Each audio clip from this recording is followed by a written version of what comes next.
Yeah. We were just laughing. She goes, it makes baking. Yeah, it's starting to look like the close friend dish. So. Well, I had some like those are trying to work first. Yeah, it's therapeutic, right? Yeah, and I got it from my mom and my grandma. I love it. I love it. Hi, who do we have online? Generationally carried on. I think John Fox is going to be online. Is that you, Don, or Tom Newhouse?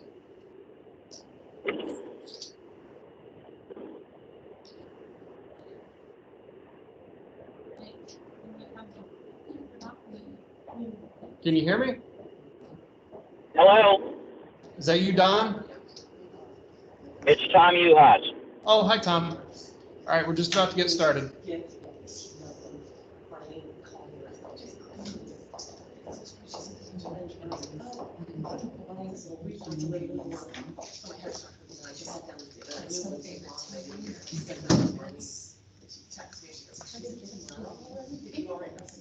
It wouldn't take long. Hopefully it still works.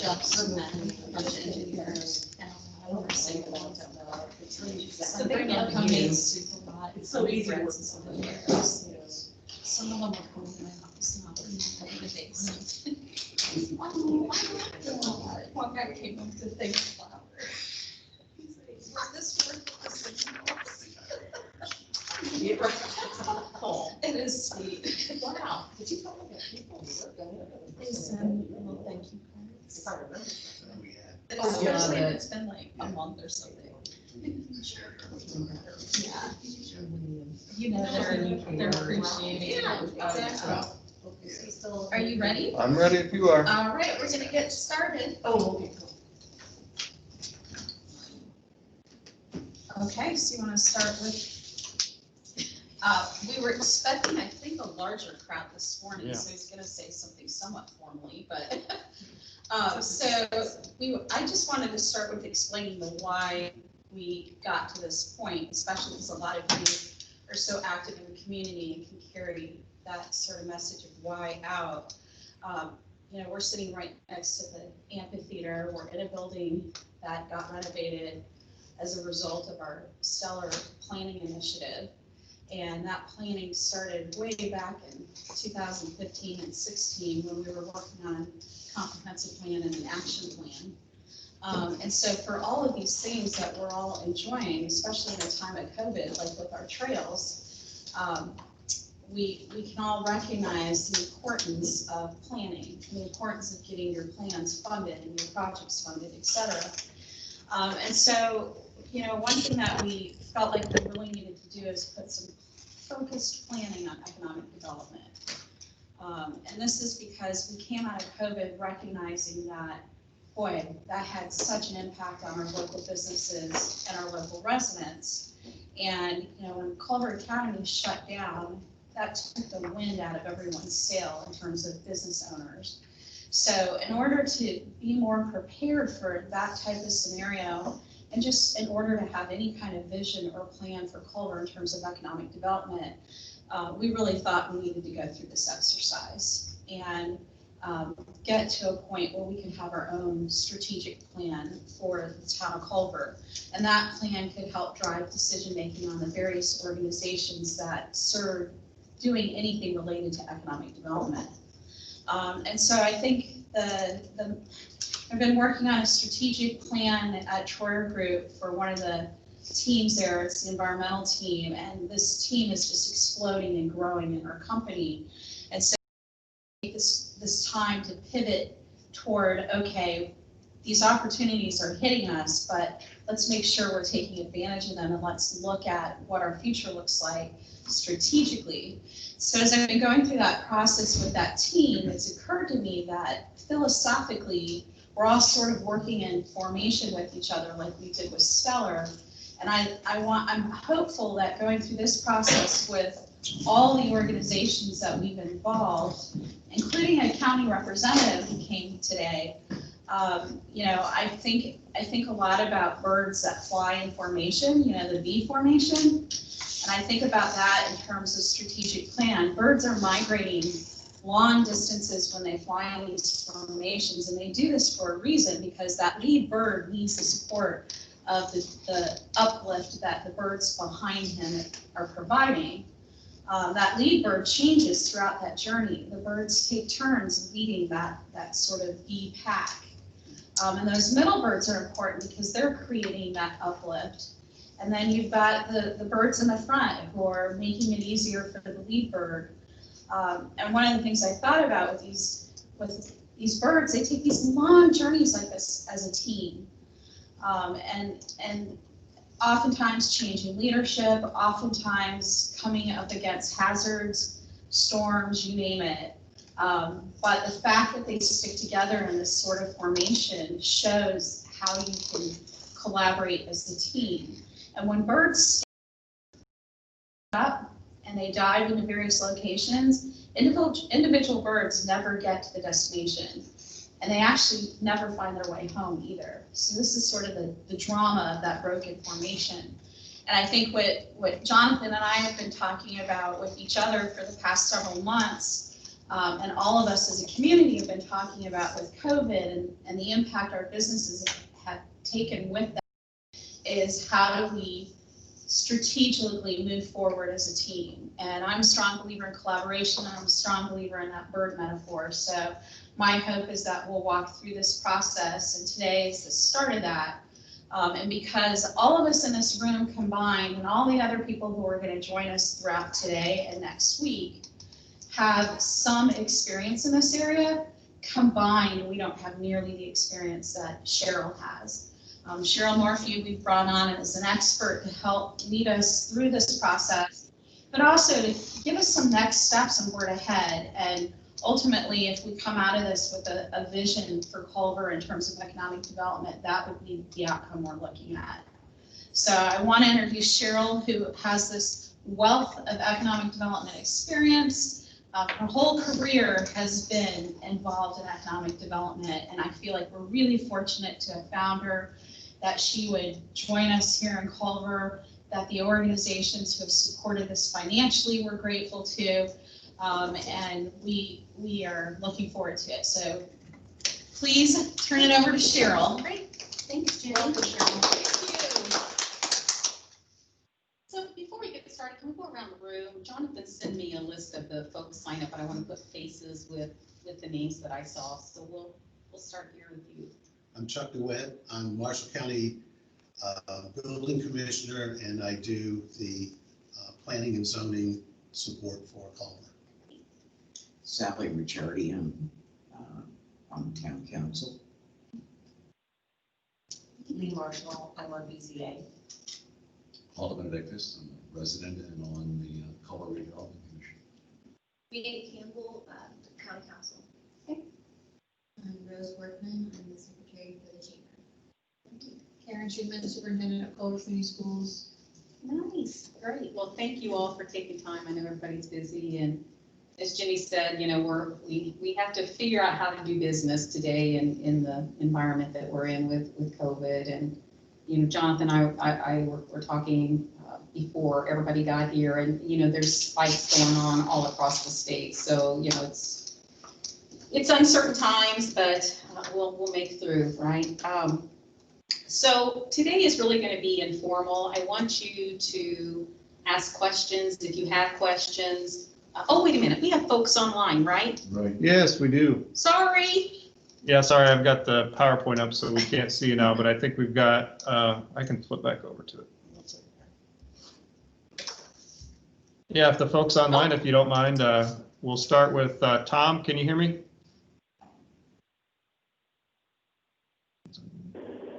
And Yeah, do you want to introduce yourself, Tom? yes, I'm Tom Uhas. I'm on the Culver Redevelopment Commission. Okay, Don? Can't hear you, Don. Is he on? You're on mute, Don.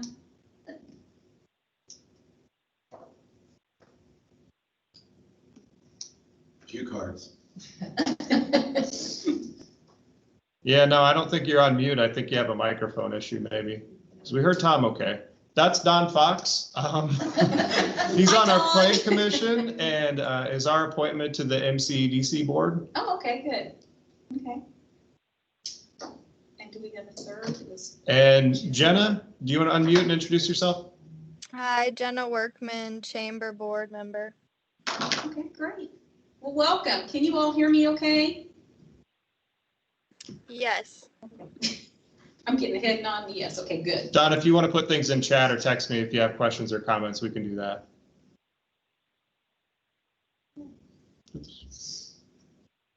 Okay, so as I was saying, I really wanted to be informal.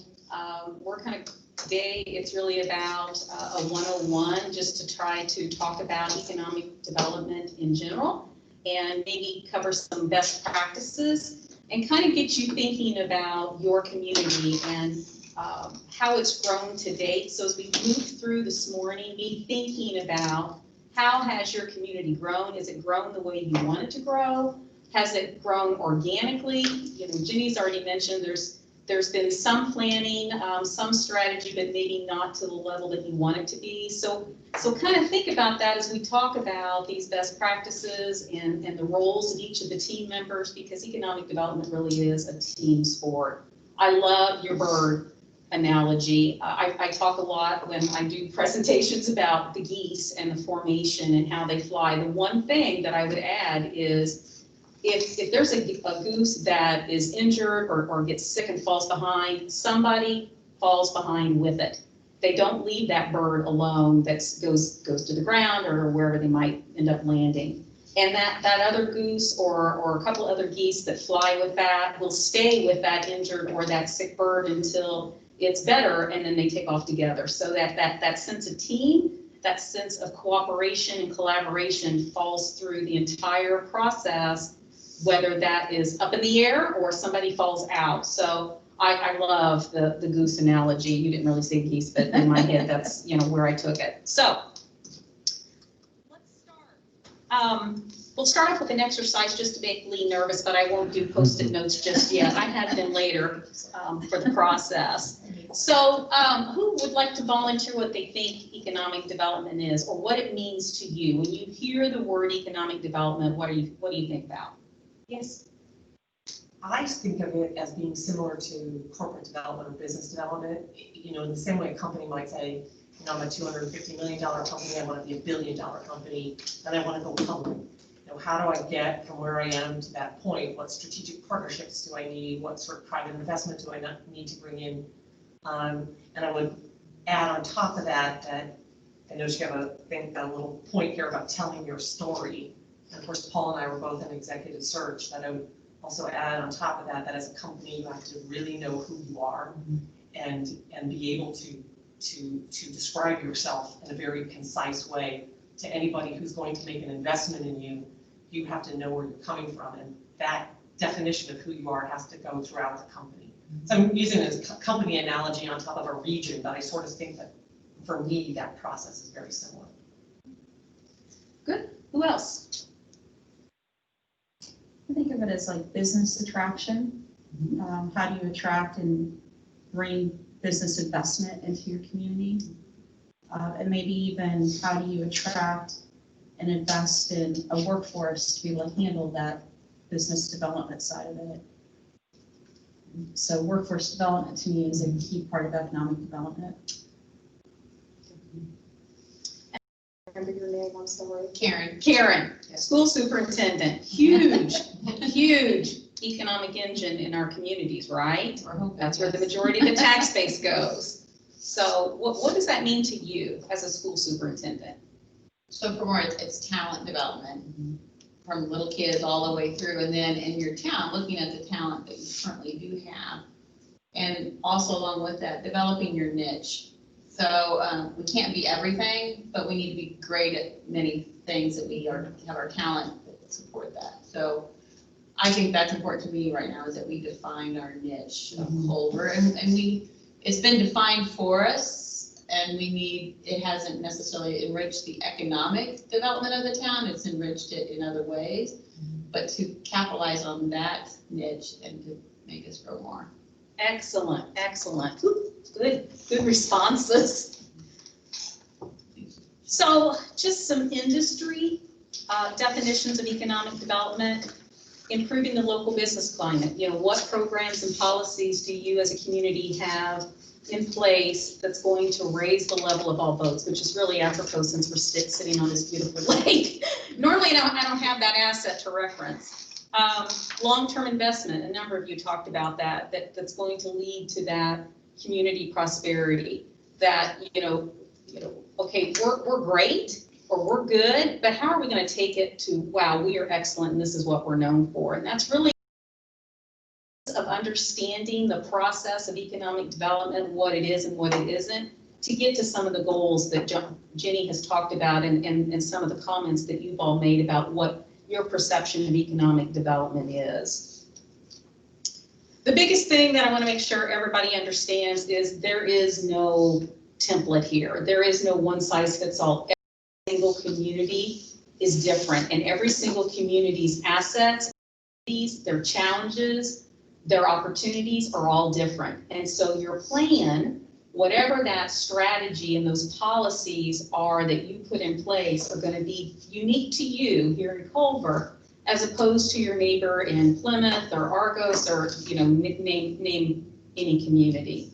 And that's important to remember, because so many times when I work with rural communities and come in and start having some initial conversations with elected officials or whoever it is that might bring me in for that initial, they have a misconceived perception about what they think they can become. And we'll talk about that from a perspective of infrastructure and what gaps you may have, talking about some subsectors later. Is this a community for warehousing? I hope you all shake your head no. And the primary reason is, where's your highway corridor? You're too far away from any interstate. And so it doesn't make sense. But I've worked with communities that say, we want the Honda plant, which was, multi-billion-dollar car manufacturer. The reality is you're not going to get that. Those come along once in a blue moon. And so, Karen, you're exactly right. What is that niche? Find something or some things, a handful of things that you're good at, and then excel at them, okay? So I want to talk a little bit about, I'm sorry, because I walk around and the last thing I want to do is, fall over and scar you all for life. Base industries and non-base industries is just some basics again here on, good morning. Morning, sorry, Mike. No, you're okay. You showed up just for your slide. It's your turn. So every community hopefully has a blend of base and non-base industries. Base industries are those companies that are going to produce or make something and they're exporting it outside of the boundaries of your community, okay? So what that does from an economic perspective is it's channeling that money coming in and going right back out. So it's the proceeds, if you will, are going outside of your community. So it keeps that churn of the financial side of economic development externally, which is you want to have a blend of that. Yes. So that is Keith Barrow. That's what he does. Oh, are you this ACPI? Yeah. Great. I saw that you were on the list, but I didn't know face-wise. Welcome. Welcome. So again, circulating those dollars outside of your community boundaries, and your example that you have here is Keith sitting right here. This company is a perfect example of that, because the products they're making, some may stay there, but the reality is they're all going outside of your community, so that money is churning out, which is going to keep the economic health of your community more vibrant. The other side of it is the non-base industries, and as I don't need to read all this to you, but the reality is your local retail, your dining, your banking, most of those kinds of institutions, the money's all staying here locally. It's not churning. The key here is to make sure that you have a balance. So Jenny, when you said business attraction, that is or should be a goal someplace in your overall strategic plan as a community. And again, we'll talk about subsectors. Jonathan's going to present some information later. But hopefully when you're thinking about business development, not only is it building upon the asset of the lake and those kinds of commercial opportunities or residential opportunities that will come as a result, but also that you somewhere set aside land and infrastructure to support whatever that key subsector or two that you want to try to attract. Okay, make sense?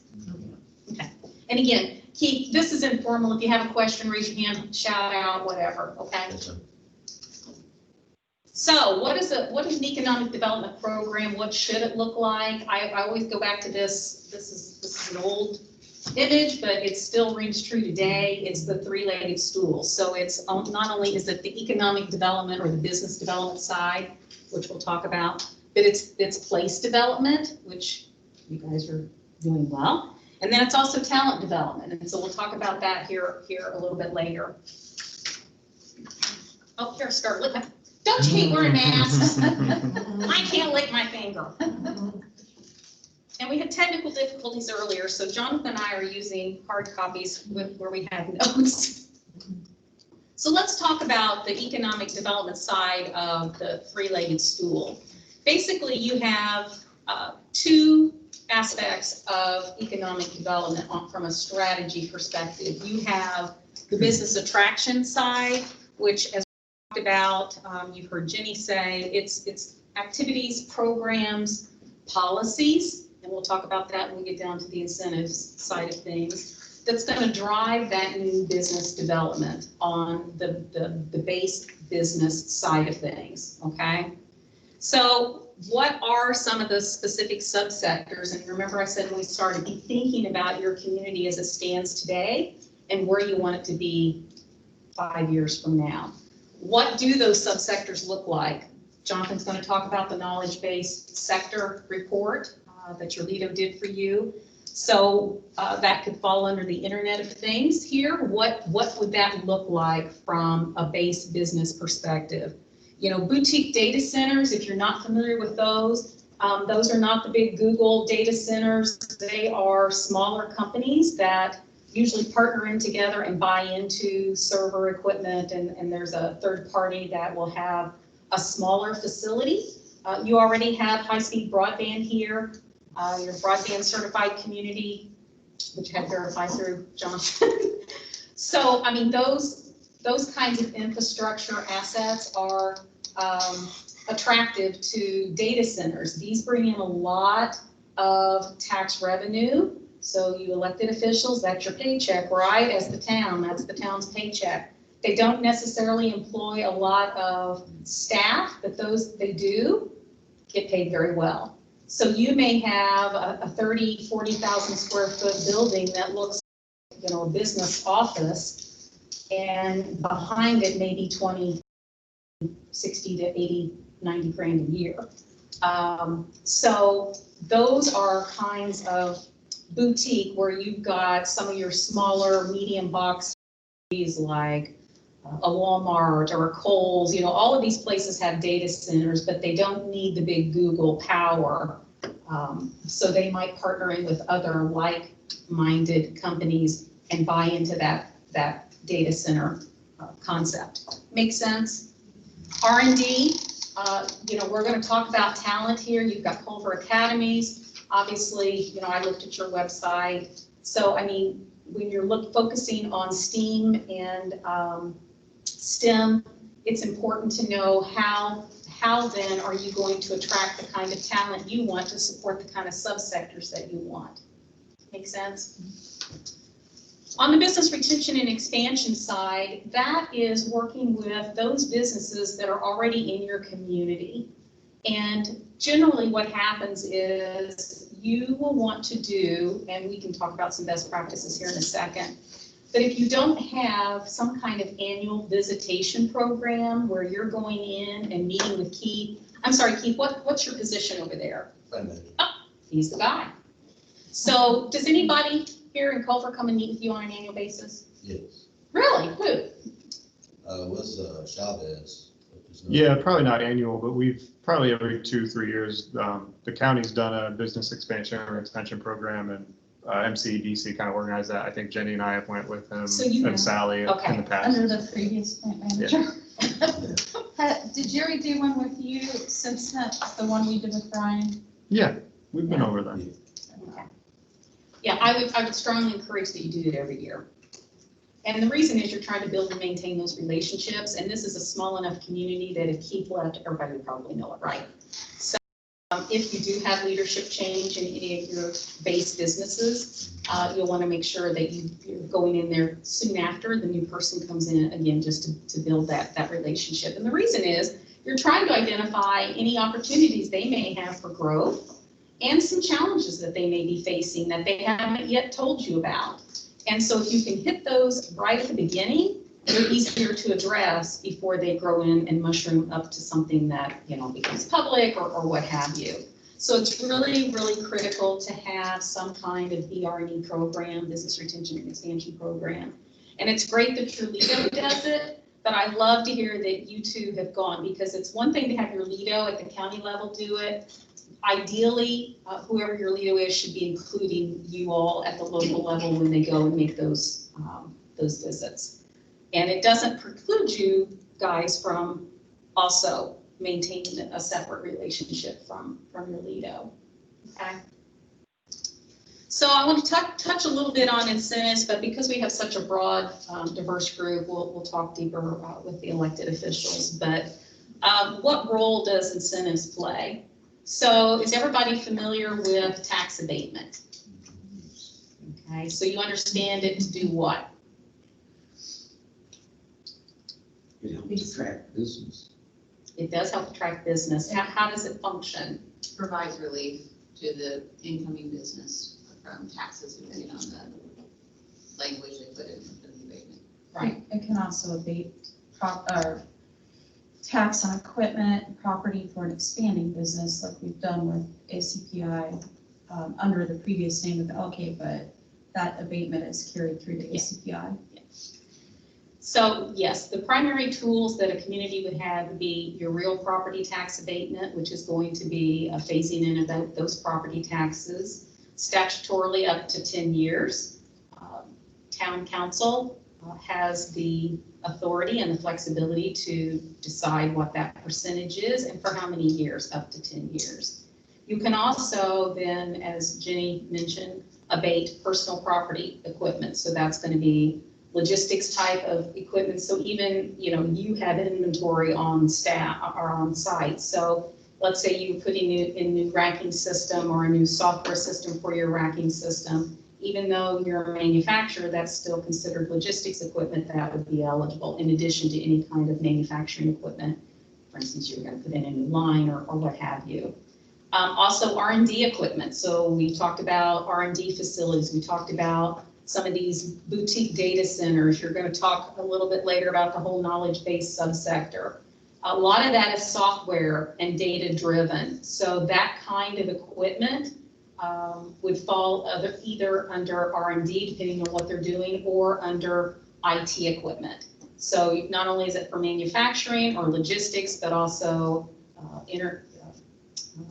IT equipment and then also R&D equipment. So it's important because, as you said, it does help attract business. Many times you might get into a competitive situation, and I guarantee you the top #1 search criteria today is talent. So either you have it or you don't, either you're growing it or you're not. And then obviously second is going to be the actual location and the infrastructure that you have to support that. And somewhere in that process for that business, as they're making that decision on location, incentives may come into play. And so I know that you've already used tax abatement. You can also use tax increment finance as an incentive tool to help buy down the cost of land for the kind of subsector that you want. You can use it for soft costs such as engineering and design on a facility. You can use it for construction costs. There's a number of ways that you can use TIF revenue for business attraction as an incentive tool. Yes. Cheryl, I have to say we are unique in one respect. For our size, we have an extraordinary amount of resources. Besides the lake, the academy, the building having base manufacturing here already, the drawbacks are the challenges of a rural community and rural, it's just not a wellspring of the talented workforce that we need. It just isn't for a lot of reasons. But you know, TIFs, we have a well-funded TIF program. What we lack is direction. We lack a common goal. We lack a lot of reasons to make sure we know what we're doing. Because you talk about economic development, it really is a system, and it all feeds in. And everybody looks at it from their, right now, it feels like everybody looks at it from their own perspective.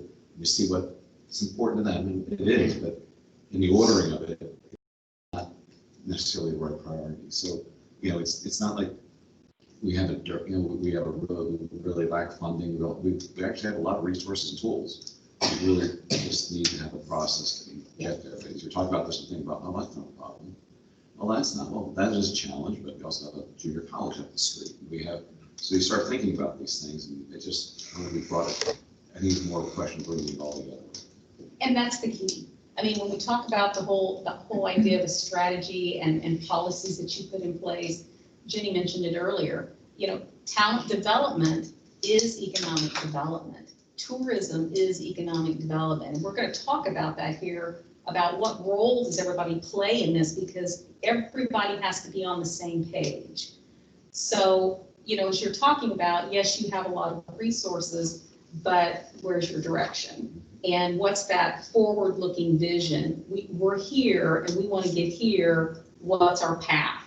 And how does the role of incentives and business attraction and talent attraction and building upon investments that you're already making through the success you're having with Stellar, how does that all play into your, and we're not here today to talk about that strategic plan, but those are the kinds of things that you need to be thinking about as a community. You are all key stakeholders. You are all part of the partnership here and the team to grow your community. And the key is you have to be on the same page. Doesn't mean you're going to always agree, but it means you do have to compromise and look at the bigger picture about where do we want to take Culver and what's that road map look like. And then making sure that you've got the right programs and policies in place to support that. And support your elected officials, you know? I mean, sometimes when you're making decisions, folks don't necessarily understand why you're doing it. And, you know, just like anything, you go and have a good experience, you hardly tell anybody, you have a bad experience, you tell everybody. It's the same way with local government. So again, making sure that there's a process in place to fly cover for elected and appointed officials. Make sense? Good question, good comment. Where am I? See, I get all off track.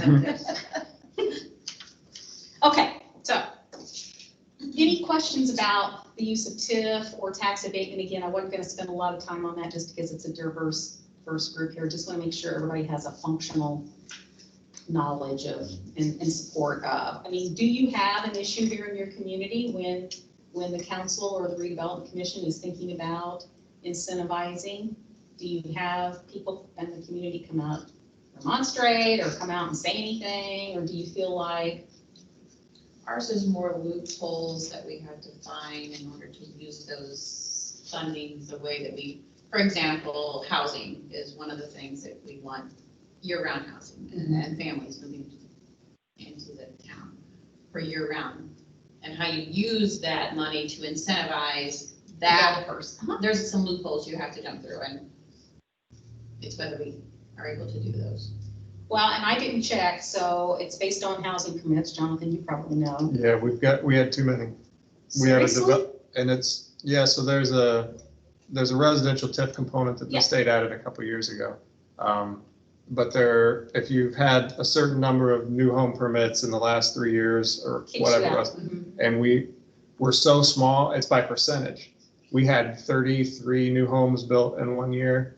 And it's, you know, our focus has been that kind of mid-level working family home, and these were not that, you know, and so that's my, when I hear other communities talk about doing that, I think Warsaw's doing one, and that we're not allowed to do it is a big frustration for me because of Anyway,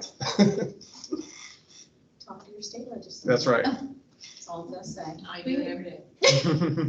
As far as abatements and stuff, we've never had pushback. Good. Now, our TIF monies haven't been so much invested in these sorts of ways as they have been in other types of projects. But we've never had pushback on that. I think ACPI's, back when it was LK, went through without any problem. I think we had a council member who's currently on council who pushed back quietly behind the scenes, but we haven't had any other kind of you know, vice versa, ACPI/LK has been very supportive of what we've done in the community as far as stellar and initiatives, supported even in terms of investment. That's excellent. That's excellent. Yeah. That's too bad about residential TIF because it is an excellent tool to grow that kind of housing. So, yeah, talk to your legislator. Well, if they would just define between primary residence and secondary residence, it would help us immensely. Yes. But you know, Yeah. And that's the push I've done to the state. I'm like, quit. But then on the flip side, I want those secondary. I mean, like, there's a benefit to having, you don't want to do something that creates bad legislation, but then hurts you in a different way. So it's no, but the reality is, and nothing against them, they want to do goodwill. But a lot of times they may be hearing from 10 people and a bill gets written because they heard from 10 people. Yep. And sometimes they don't understand the impacts of the implementation side of it. And, I worked at the state for 5 years. That's my whole world. Yeah, at Department of Commerce, and then now what is the Indiana Economic Development Corporation, so the state's economic development department. And, we were forever, the following year that new legislation came out regarding incentives and different business and talent attraction tools. The next year, or that, as soon as it went into and we figured out how this was all going to work, we all started working with the legislature to help them understand that what happens when you implement this particular statute and the process. And it could be, especially for this kind of community that has seasonal residential people coming in and out of here and then kind of leaving your community, like you said, when winter comes, they're gone. Yes, they're still paying property taxes, but that's not the talent you're trying to attract. And so maybe helping them understand the difference between a primary residence, which is what you're trying to attract.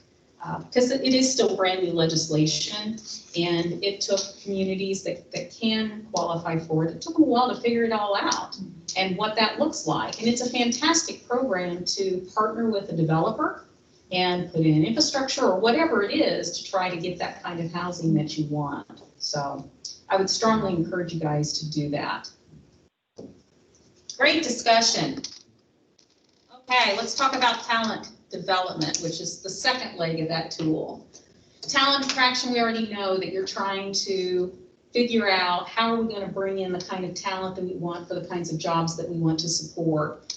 And then what are you doing in the talent readiness section, as well as, and Karen, you mentioned it, the workers that are already here. So for instance, talent attraction, what kind, or have you even thought about what kind of talent, what kind of skill level you want in your community? And if you haven't had these discussions, you need to. It goes back, Paul, to the idea of focus and kind of getting that roadmap laid out.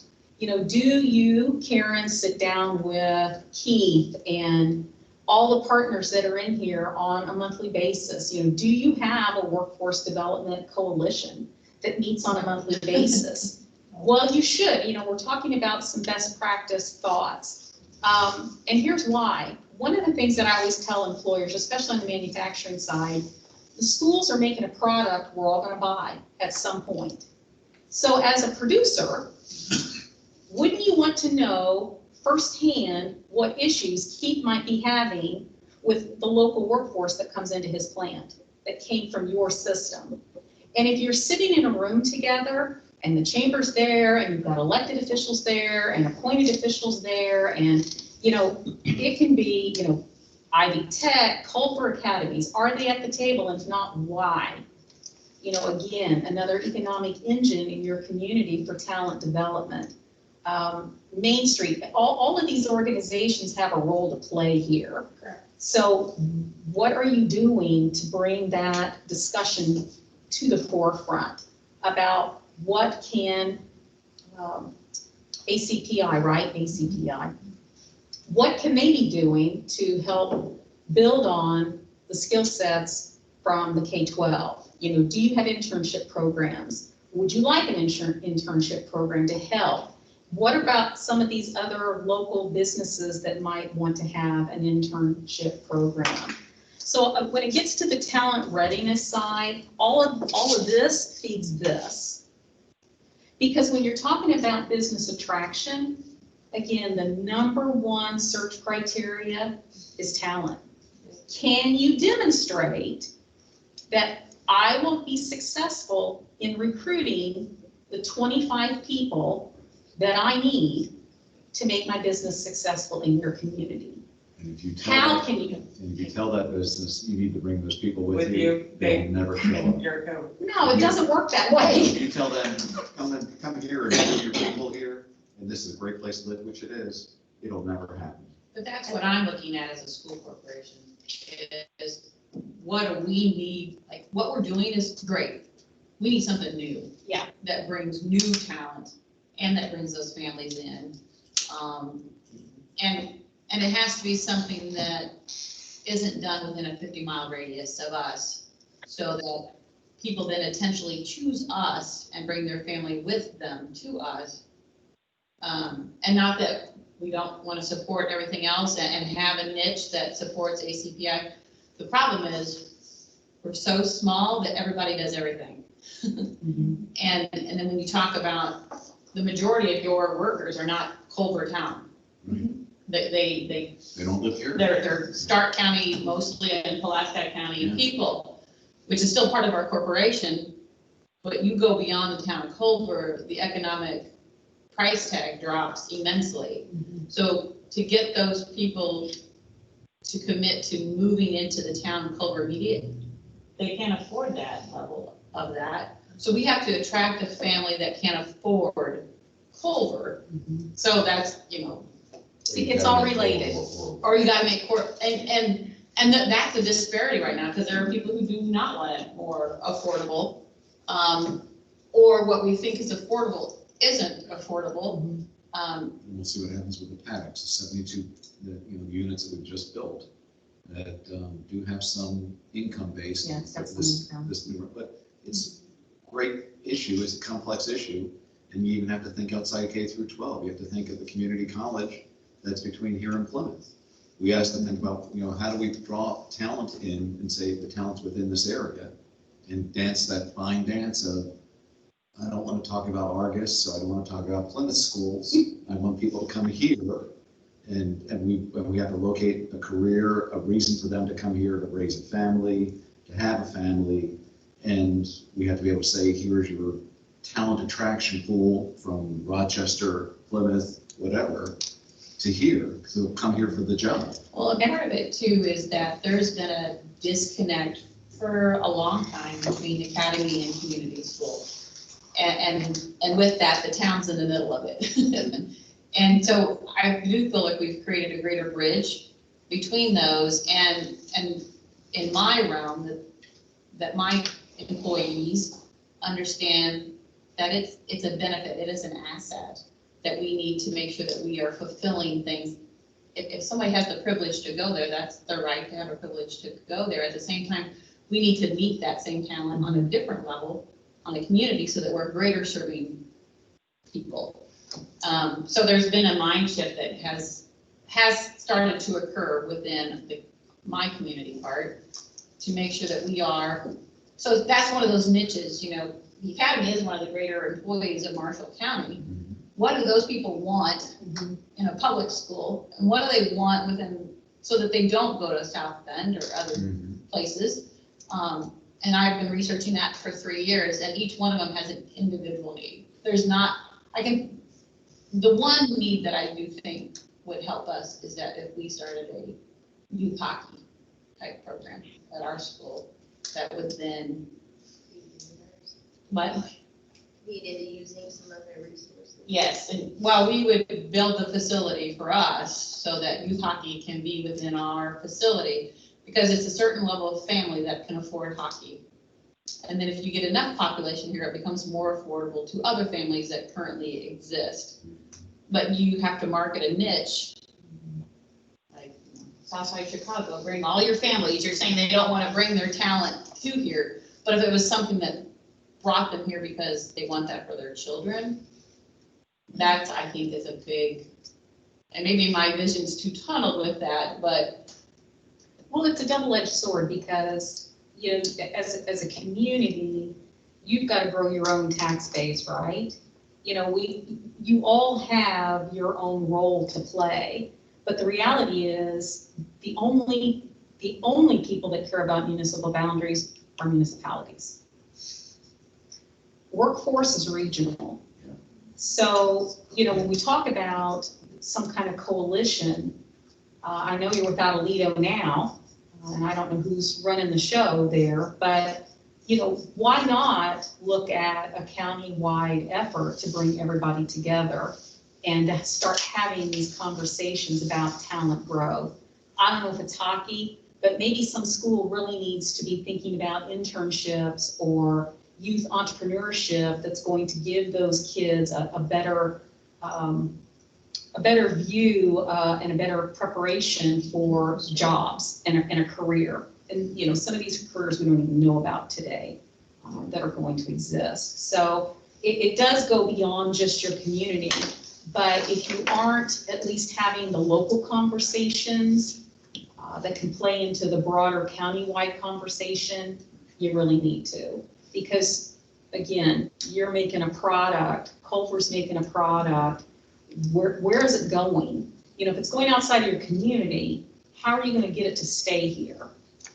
Can you get it to stay here? But it can occur by having additional opportunities for those students from a career perspective.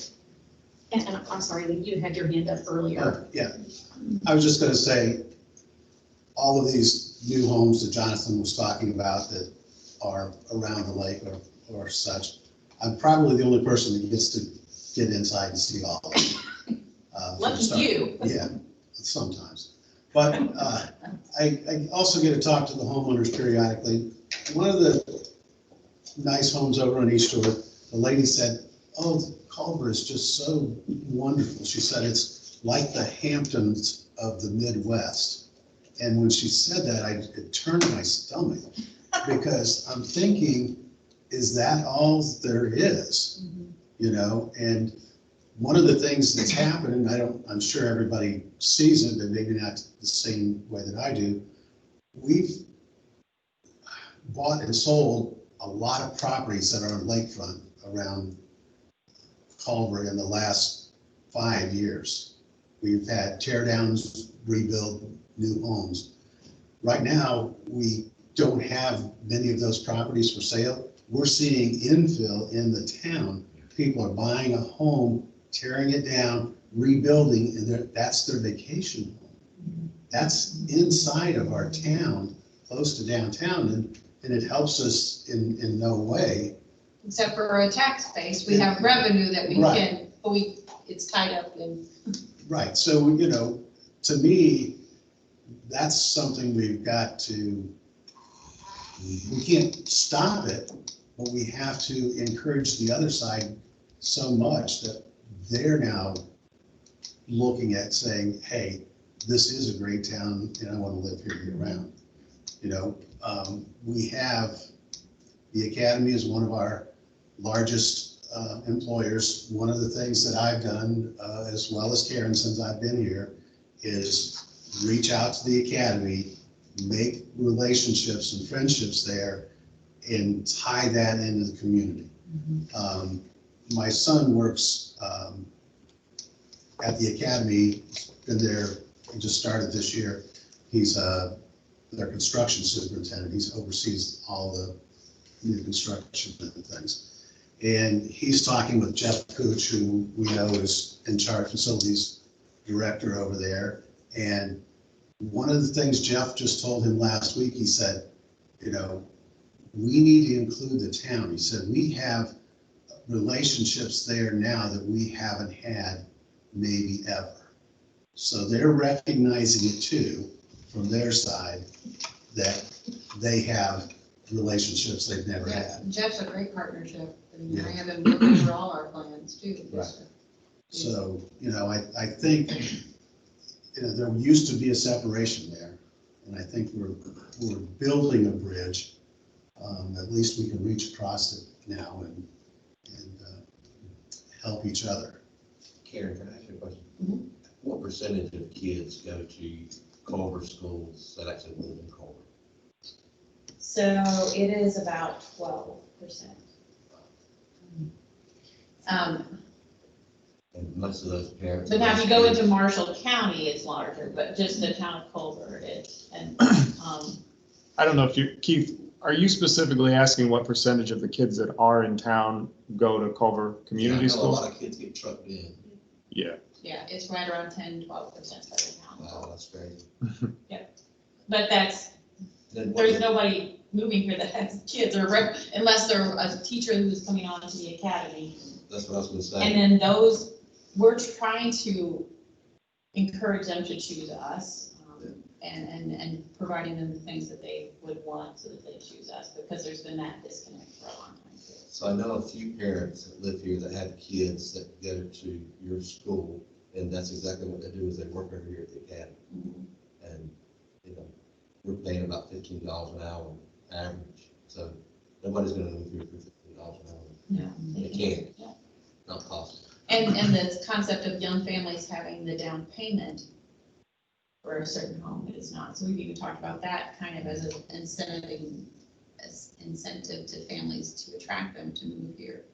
But even that's not enough. We would deplete that fund quickly.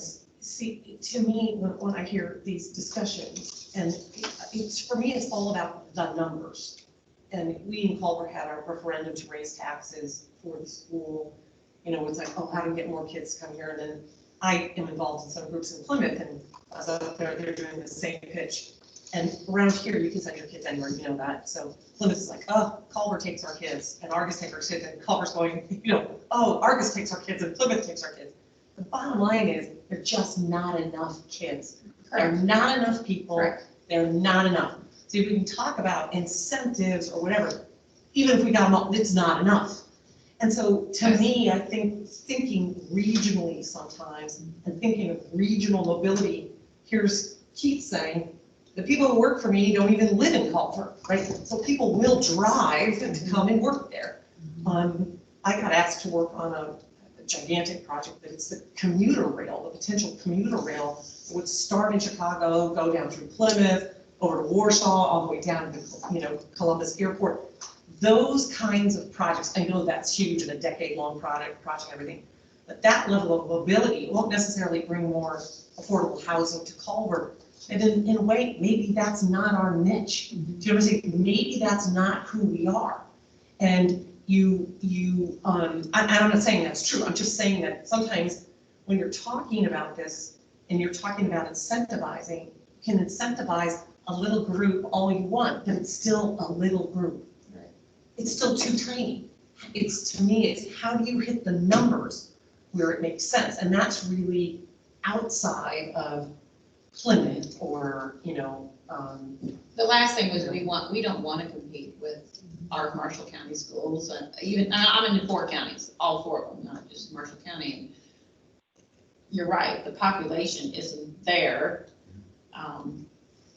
And then the ones that can afford the house beyond the town of Culver, I mean, some of them we just got a family of 5 who was gifted a house and they moved up here from Kentucky, but that house really isn't very inhabitable. But they're excited for it and that they got this, but if, you know, to go beyond these walls of Culver is a different eye-opening. Sure. Sorry, I just want to point out, Don had texted me. He had sent a message there. I didn't see it. I don't know if you want to read it or do you want me to? It was on talent and workforce development. So do we have a lot of talent still in the workforce who already have a foot in the community? I looked at our housing over the summer in the town and around the lake, east, south, and west shores. We have 1,165 single-family houses. 615 of those are not full-time, but 75% of those are Indiana or Chicago area residents. COVID brought a number of those people here for months at a time. We need to think about how we get them here longer permanently. That goes back to the commuting aspect, because we've had friends actually move here permanently from Chicago.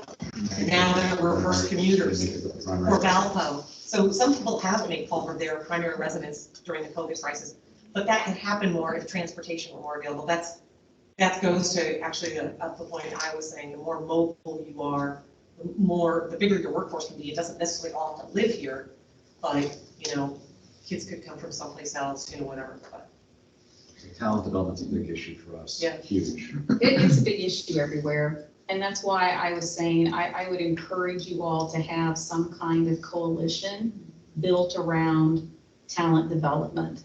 At least start those conversations. Yes, you can have something here locally with your area employers, your schools, and so on and so forth. But maybe you're the catalyst to get something started countywide. Yeah, I think we're going to have to take that initiative, because for years, MCEDC made that promise that workforce development, talent attraction development, and they haven't moved the dial on it at all, at least from my perspective. But I think if anyone's going to move the dial, it's this community right here. Be the catalyst of change. Yeah, Reach out to your colleagues in your other local towns. Yes, you can. So I was the co-founder of the Young Professional Network of Marshall County. Oh, yeah. And we've never got much involvement with young professionals out of Culver. That's for the last. Why do you think that is? I just said my marketing person. But you know what I mean? Like I'm saying, but now that we come around a little longer, I think businesses are starting to see but it's a great group. And we've had business owners in it who, we have a wide assortment of people and different jobs and careers. And we've had people willing to go do a partnership with a kid in a school. We've had a hard time getting people to kind of buy into that. So we thought, why wouldn't we create, not every kid's going to go to college. Just some, we have all different spectrums, and you see that in the school more than I do. But I have 3 kids, and one may go to college, and the other 2 want to go. One wants to own a business, and one wants to go to, So my thought is it may not be a complete internship, but what if we reached out to a local person and teamed up a kid or 2 in the high school age or junior high age that creates a path, or I don't know. No, I'm just looking at the county as a whole, because that was our thing too. Is I've sat and I've been interviewed for TV, and I've been interviewed, and I sit and I represent Marshall County with Elkhart and South Bend and all of that, and being that I came from a bigger county originally, there's a difference in the small county, and we're all facing the same thing, the retraction, attraction and retaining. But so when we started Young Professionals, we really, really wanted to create a network, and there's a core group. Now there's some that come and go, but that would be available to some of the kids or into some of the businesses, and maybe create some of those bridges.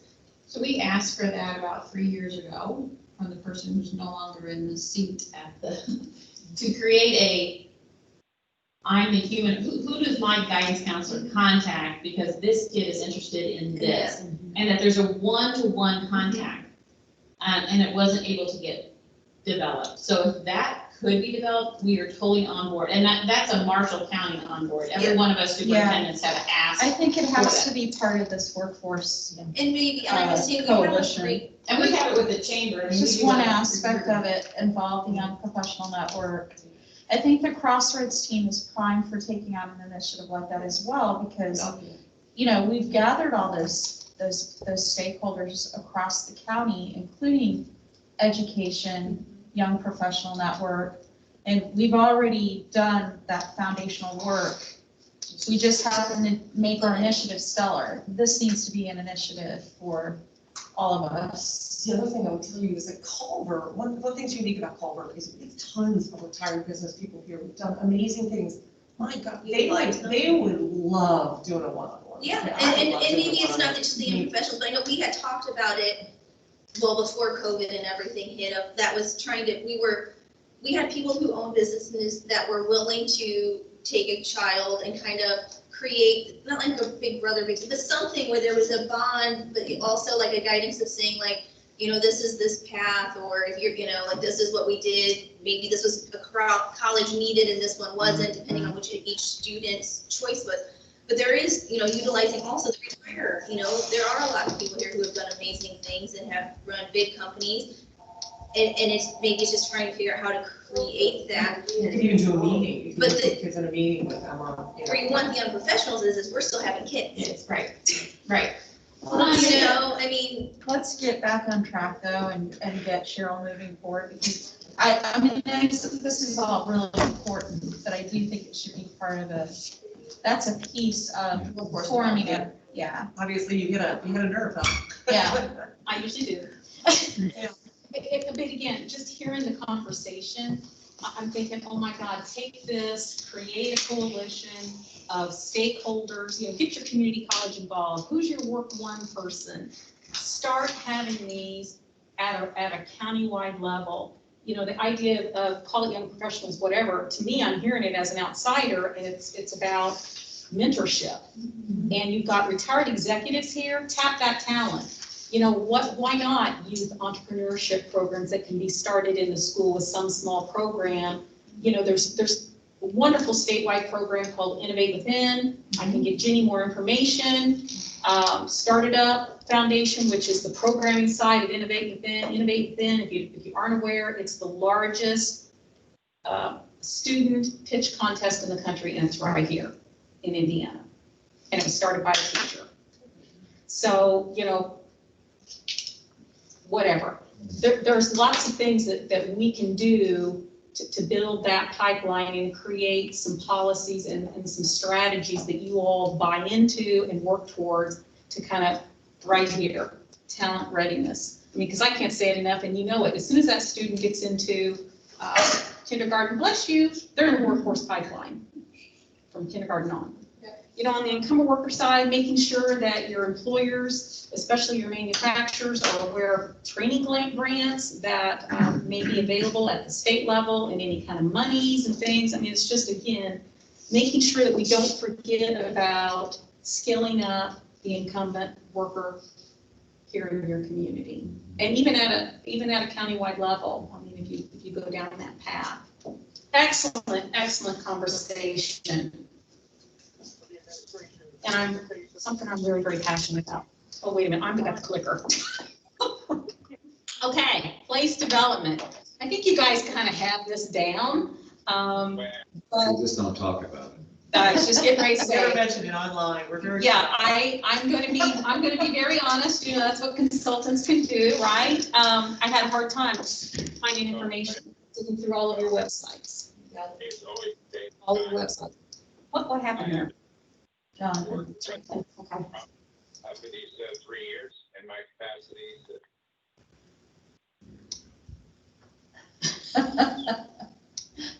You gotta love Zoom, right? I'm gonna start a Zoom etiquette class. Thank you, John. You know, so how are you telling, we're gonna talk a little bit later about that, but not only how are you telling your story, but how are you leveraging the success? You know, I reached out to Jonathan yesterday. Paul, you sent me a little update. And Jonathan does a great job of sending it out around the town. Yeah. Just thought I'd share it with you because. Yeah. So, and you just said it, around the town. Right.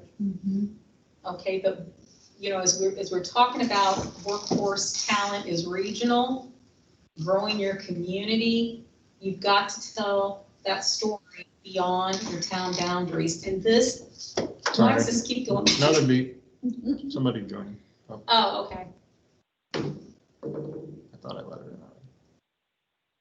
So anyway, you know, how are you, you know, you have invested millions of dollars and you're continuing to with your stellar program. How are you leveraging that?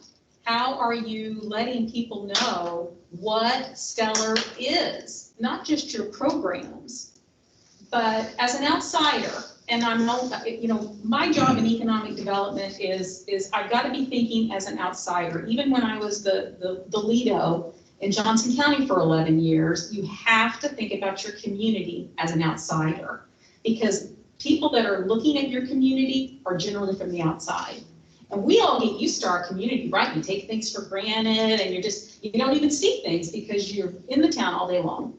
But the reality is when you're coming into somebody's community as an outsider, or you're trying to look through their websites, the social media side of things, what image is coming forward?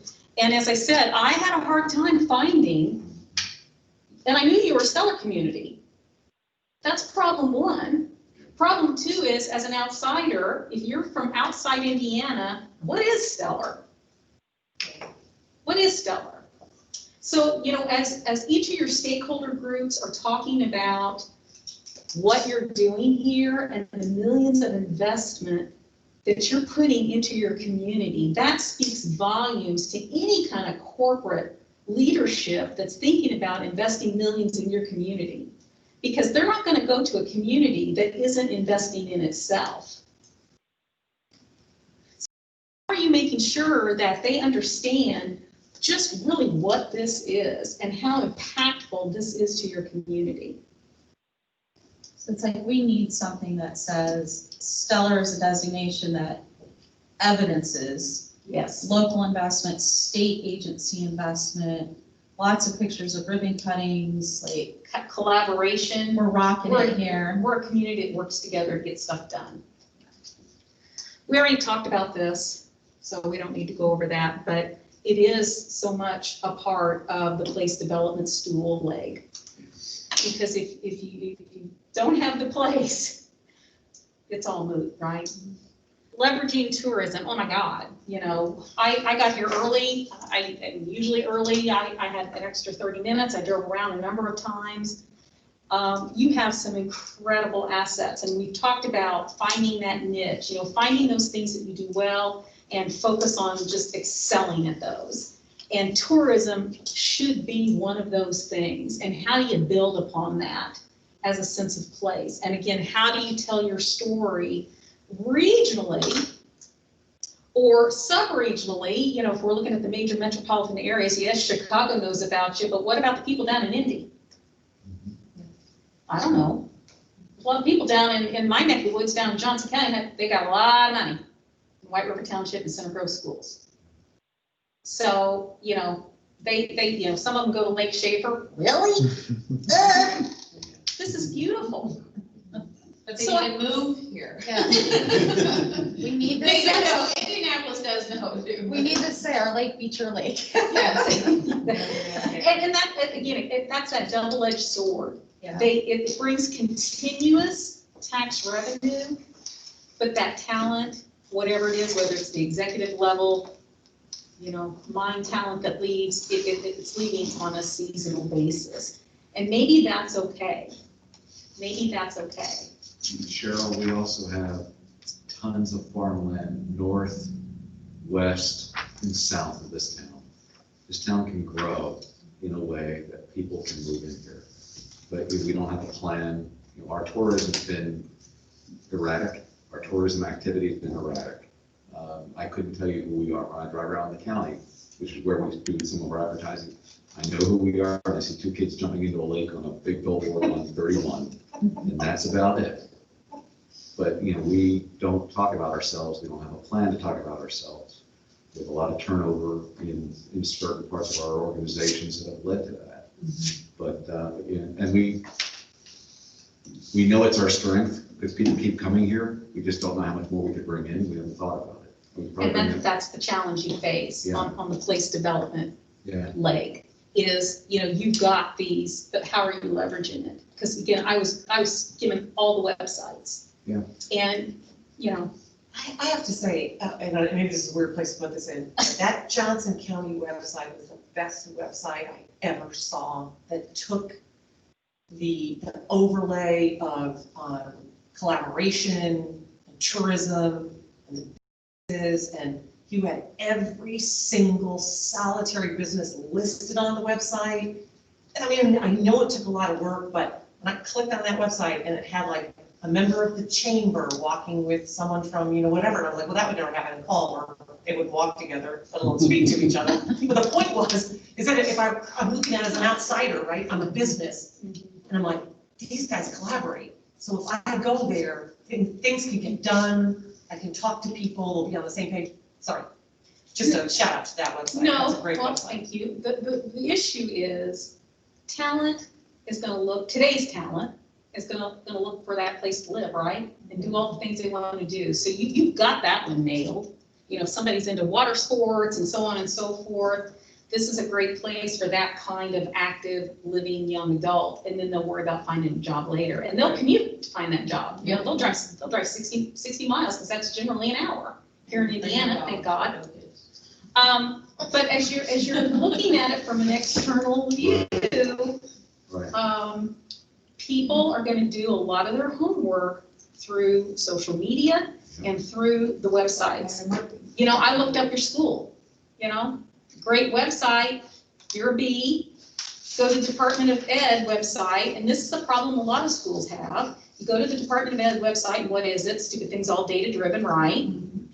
And, sometimes the schools, what you see in the data side doesn't match what you're seeing on the website side. And so I always strongly encourage superintendents, when we're especially working on the talent development side of things, make sure you're telling those unique stories on your own website. Why I hired a marketing person instead of an executive secretary. Yeah. I can be my own secretary. We know, dealing with a lot of these executives that are looking for a location, their families are going to the Department of Ed website in whatever state they're looking at.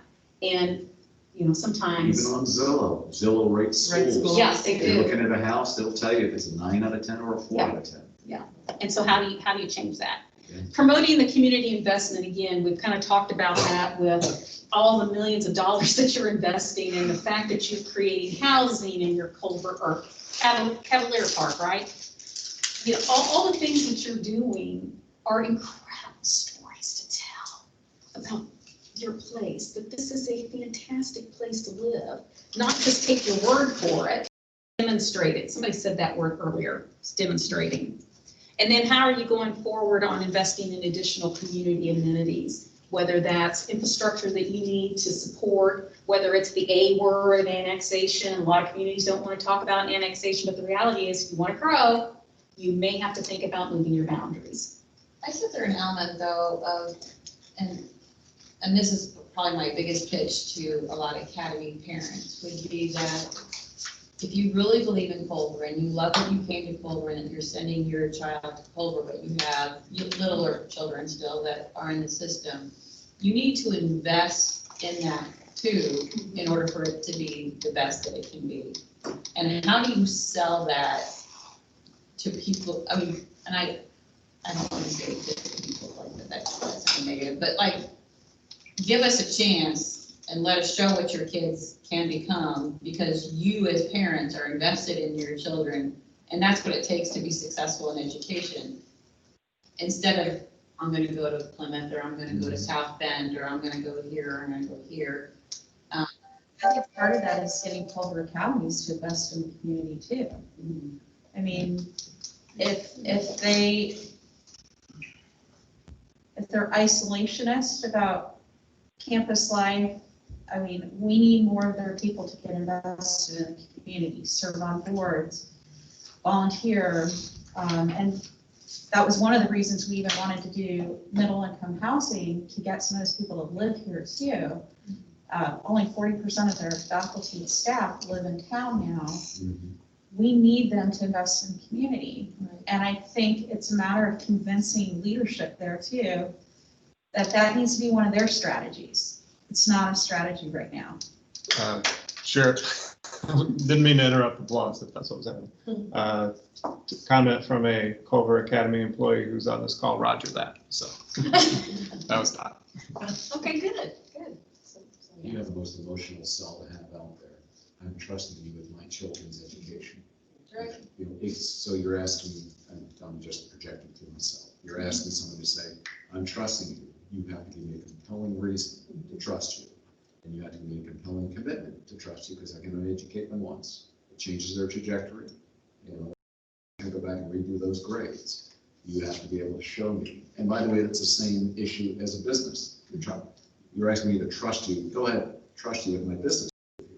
That's very compelling, That's right. data-driven, and So like, for example, commitment-driven. we would be an A school if the graduates that came through us K-8 that then did attend the academy were part of our graduation grade. But that's But gotta be we part of get- your story. We get dinged at the state level because they're not in our graduation cohort, but they really graduated. Like That's they- part of your story, your So- K through 8. So, And we're going to talk here in a bit about telling your story and having the K-12 message in with a unified message is going to be important. Because I can tell you from working with a lot of rural communities, you know, people are going to go to the Department of Ed website because it's data driven. And it's a quick look-see, and people can really live anywhere they want, send their kids anywhere they want. So you've got to make sure you have a top-notch website telling unique stories. It's just like any community that says, I want a Chick-fil-A. Well, guess what? It doesn't matter if you have an Applebee's, which you don't, but let's say you did. And every night during the week, Monday through Sunday, the stupid place is packed.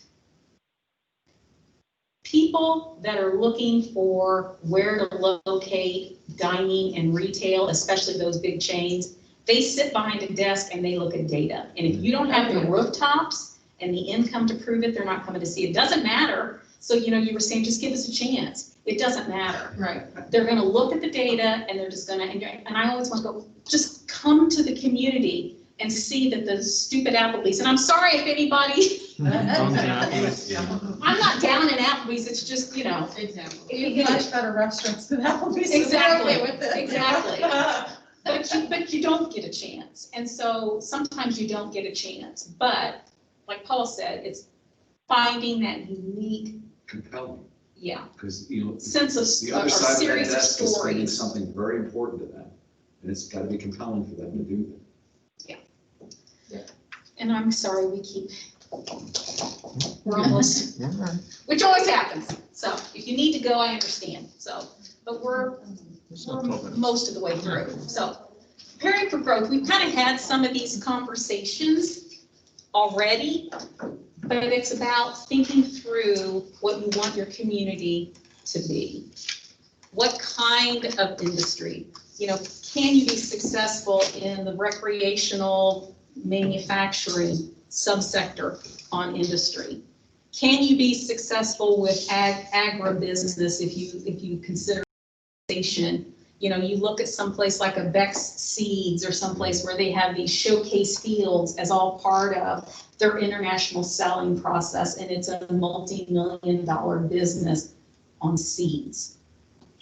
Entrepreneurs and small business, we talked a little bit about this idea of the young professionals, and maybe it really should be about mentoring and how do you bring in that executive level talent that's retired to say, hey, let's work with the schools to create an entrepreneurship program for our youth, grades, 8 through 12. What are you doing? And we'll talk a little bit here about each role on the small business side and how are you helping those small businesses grow. Tourism, we've already kind of heard that there's some challenges there, obviously with staffing and this, that, and the other. But that's going to be a key component as you're trying to tell your story. Outside, we've talked about the residential side, we've talked about, when you're looking here, we've got to be looking at what gaps, what opportunities do you have on the infrastructure that you need? You already are broadband, you've got high-speed fiber, which is fantastic. More and more people, especially with COVID, are working from home. And so that's going to become an advantage for rural communities because people are wanting to get away from those densely populated areas. And some of these corporate leaders are now saying, we can still have success and have folks stay at home and work. And so we're seeing it in some of the major metropolitan areas today with downtown professional office space. They're reducing their lease space. Oh, yeah. Why? Because they're not planning on bringing those people back. And so if you've got the housing that has the high speed, has recreation, I can sit out here on the deck and do my you know, again, it goes about telling that story. Maybe that's a niche that you all going forward build into your plan. We have that here in Culver. Make sense? It's just a different way of looking at things. Available land and facilities, you know, again, you got to figure this out to figure out what you need here. Is it boutique data centers? Is it the knowledge-based sector? Is it some form of or subsector of manufacturing that you want, or R&D? Where are you going to put them? We already talked about this. You know, this whole morning's been about, you know, thinking through your strategy and what are the gaps and how are you going to address those gaps. And then finally, this is the biggie. This is the biggie. Is everybody in your community, the big stakeholders, the community and business, elected and appointed leaders, all on the same page about all of this? No. And how are you going to get there? Not even close. And how are you going to get there? Closed cage deathmatch. It's not hopeless. It's not hopeless. Let's talk quickly about the role of each partner. So here we've got the town. This represents both elected and appointed officials, so you are DC folks. We've got the chamber. We've got Find Culver, which is your tourism side, and then Develop Culver Main Street. So I'm a business and I come to town and I'm really excited about this community. I've driven around, you didn't know it. I love what I see. I want to put a business here. Who do I call? I would call it town, but that's just because I know who works there. I'd like to talk to Jenny. None of our websites make that clear. No, they don't. And We I have do think we now- have websites that are trying to do that shouldn't be. On our website, I mean, I'm not trained in website design. No, but you do have a section on there. Karen and I put it together, Karen Heim, our clerk treasurer. And right at the top left bar, there is one of the maybe second or third menu is like new residents and new business. Yeah. And so they do have to click there, but there's information that we put together, that we put together with MCEDC, my contact information. So it's, again, I always accept any feedback on how to improve that. No experience in website design before we put it No, together. but you do have something. But it's on there. I mean, Yeah. whether it's featured enough or highlighted enough, It seems like too that at a regional level, I mean, our county website, they updated it, but I think they took like a minor update. So like at that level, regionally, because everything has shifted so regionally, I don't know, Mandy, you probably agree with me on this because we both have sort of a similar mindset, but I feel like our county's so far behind in terms of marketing, technology, even thinking about this. Same with our Lido. Fortunately, we're headed in a new direction with our regional economic development organization that I hope brings in fresh ideas and more of a fresh perspective. But it seems like we need to be hand in hand with the regional leadership on this in terms of more promotion. Because quite honestly, that's part of what the leader should be providing to each of the communities in that Lido's territory. Yeah. Is helping you tell your story and taking the best of all of the communities and shining light on it on that website. I mean, that's the whole point. I think that's been done, but it's only been communicated internally. Yeah. It was And that- never communicated externally. Yeah, and who cares internally? Right. You all know what We're all community tooting our is. horn. Yeah, yeah, but you know, it's about waving your flag to others that might come here Correct. to Marshall County. So, yeah, okay, I don't want to get on the soapbox. So, from a perspective here as to what the role of each partner is from a best practice perspective is just the things that we've been talking about. What's the plan? You know, what are your goals? Who owns them? How do we get that out there to everybody? How do we get everybody to buy in? You know, I saw all the head shaking. You already know all your stakeholders are not on the same page to support rising this entire community from here to here. And you've got to get that kind of collaboration cemented if you want to have success. I think it'd be great if we could get all of those into one location in town too. So it's not a major effort to communicate to someone, but that would require a lot of people getting along. Well, let me tell you a story. One of my clients is the city of Crawfordsville. Do you know him? Yeah. So you know the superintendent's there? Yep. I was at Southwestern Middle School in Lafayette before. Oh, okay, okay. So the mayor, he is on his third term, fantastic guy. Really is a true leader, really is a visionary. He understands that, you know, sometimes you gotta leave your ego at the door to get stuff done. And I tell all my communities that, leave your ego at the door when you come into this coalition building and you're gonna be talking about a long-term plan for your community. It's not who's gonna get credit, because at the end of the day, you're all gonna have success, right? So he's excellent at coalition building and collaboration, which I love because that's who I am. And before I started, I've been with them now, 3 years, I think 3 years. And before I came, he had this concept of putting all these growth, he calls them growth entities, and understands the synergy if they get along and work together, what that may look like to somebody. Remember, I'm the new business coming into your town. Whose door do I knock on? Who helps me?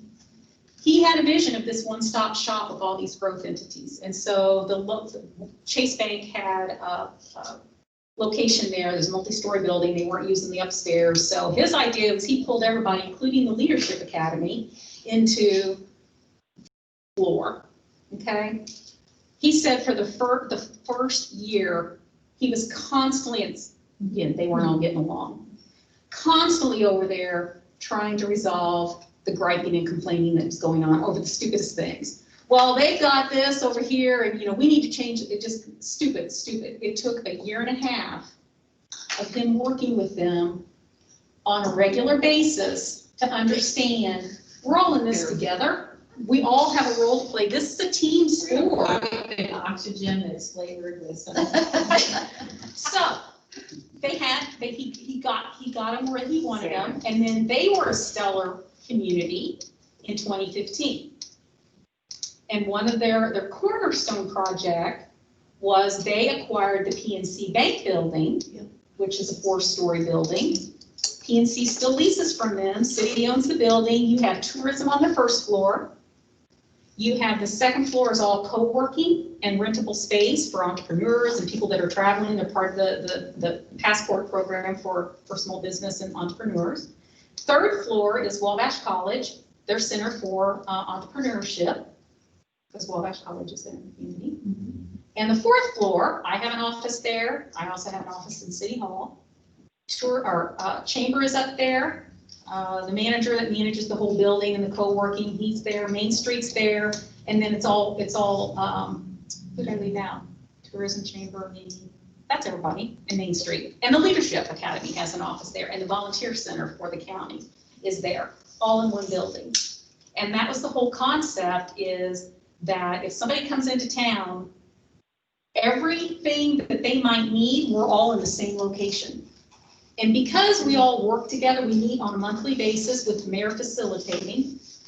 We all give each other heads up, and so they know if it's generally a business that's looking to come into town, they know to refer that to me. It doesn't mean the chamber doesn't have a role. It doesn't mean that Main Street doesn't have a role.